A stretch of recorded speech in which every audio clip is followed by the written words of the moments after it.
Ladies and gentlemen, welcome back to episode 2 of Lancer Recap. I'm your host, Jose Ramos-Flores, and I'm here to bring you everything Longwood sports. Let's not waste any more time and hop right into it. Cue the intro.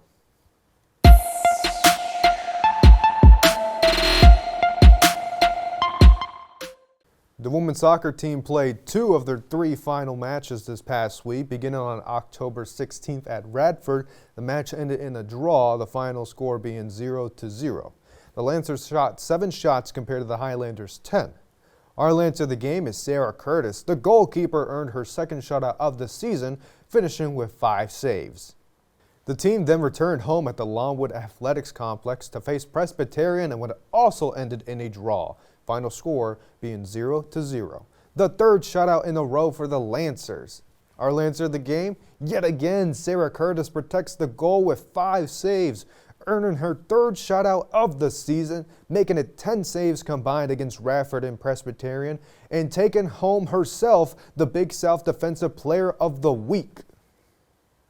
Before we move on to what's next for the women's soccer team, it's important to highlight how this year's standings are affected due to the aftermath of Hurricane Helene. 3 matches were unable to be played and rescheduled in the Big South, meaning that the Big South's unequal games played policy takes place here. The conference uses an average points per game system for Big South wins and ties. An example provided is if a team is 5-1-1, they have 2.29 points per game. So, what does this mean? It means that the seedings will now be determined by the average of points per conference match. Official matches will be posted October 29th, but as it currently stands, Longwood has a record of 2-2-3, which equals to a 1.29 point average per game. This currently places them 4th in the standings, only 0.09 above Radford and Presbyterian. But this does mean that as of right now, Longwood can find themselves competing for the Big South Championship, and they could definitely solidify themselves in their final match of the season. On October 26th, Saturday, the team heads to South Carolina to face Charleston Southern. Goalkeeper Sarah Curtis returns to her old team where she played for 3 years. Definitely a potentially exciting way to end the season. As always, we wish the team the best of luck.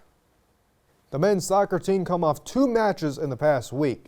Beginning in Spartansburg, South Carolina on the 15th of October, the Lancers took on Woodford in a win for the Lancers. Final score 1-0. Ethan Stevenson hit the back of the net with a bicycle kick and was able to score the one and only goal of the match, while Max Hinkey stood strong in his goal. How strong? This strong. Our Lancer of the game is Max Hinkey, who had stood strong with 8 saves against Woodford, with 5 in the first half, earning his 7th career shutout. The team then returned home to Farmville to face Gardner-Webb on the 19th. In the 79th minute off a rebound, Gardner-Webb lifted themselves to a 2-1 victory over the Lancers. Max Hinkey finished with a massive 11 saves, and who scored the goal for the Lancers? That'd be our Lancer of the game. Ethan Stevenson scored the one and only goal for Longwood, adding to his total of 8 goals on the season, the most on the team. The men's soccer team currently sit at 4-7-2, best for 4th in the standings, currently tied with USC Upstate. 2 games in the upcoming week include a Big South matchup with UNC Asheville on October 26th and North Carolina at 2 p.m. This match will be live on ESPN+. They remain in North Carolina, just this time in Durham, where they'll face Duke on October 29th at 7 p.m. We're hoping for the best, and we also wish the team the best of luck. The field hockey team played 2 games in the past week. First at home at the Elizabeth Berger Jackson Field was against a MAC conference opponent in Miami, a game that went down to the wire and required 2 overtimes to decide the winner. Unfortunately, Miami came out of this with the win with a game winner, final score 4-3. Some standouts from the match include Jane Ramsey finished the game with a goal, Madison Hyatt notches her first goal of the season, and Ireland McDermott gets a goal and an assist to end the match. Our Lancer of the game is freshman goalkeeper Sophie Muljic, who tied a career-high 13 goals saved. Absolutely phenomenal work in the cage.